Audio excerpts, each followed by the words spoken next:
முடியாமல் நீயும் திரை போட்டு உன்னை மறைத்தாலே பாவம். ஒரு முறையேனும் திருமுகம் காணும் வரம் தர வேண்டும். எனக்கு அது போதும் என சேர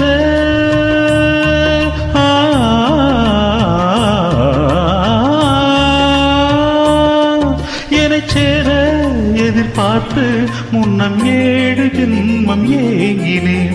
வா வெண்ணிலா உன்னைத்தானே வானத்தே